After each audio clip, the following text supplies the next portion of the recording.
Il cartello sociale di Agrigento interviene sulla notizia relativa all'assunzione di 100 medici italo-argentini e sulla nota dell'Ordine dei Medici della provincia. L'immissione in servizio di 100 medici argentini di origine italiana interessati a lavorare in Sicilia può essere una soluzione per ovviare in un momento caldo sotto tutti i punti di vista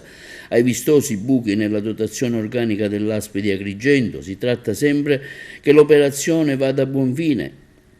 di una soluzione ovviamente temporanea, tenuto conto che il personale medico in questione verrebbe reclutato attraverso una società fornitrice di lavoro interinale e quindi assunto a tempo determinato. Certo che parlare di svolta, come fanno i vertici dell'ASP, afferma il cartello sociale, sembra più un eccesso di enfasi che una professione di ottimismo, anche perché, al di là di queste scelte che non vanno viste negativamente, bisogna capire le ragioni che spingono i medici ad abbandonare il proprio posto di lavoro, come si può registrare quotidianamente.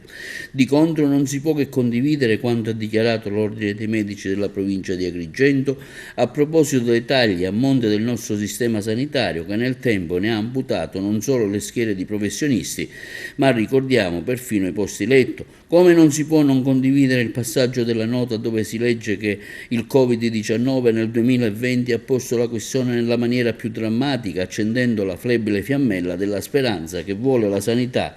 in capo all'agenda politica, senza colore, senza distinzioni, ma nel solo interesse dei cittadini, per rendersi conto 3 anni dopo che ben poco abbiamo appreso dalla pandemia. Si legge nella nota che con il passare del tempo, di fronte all'inerzia di chi ci governa, la sanità è arrivata a un punto morto, mancano i medici, pochi ancora in servizio negli ospedali, presentano le dimissioni per dedicarsi alla medicina del territorio, dove la remunerazione è pressoché invariata, ma il carico di fatica e di responsabilità è senz'altro minore.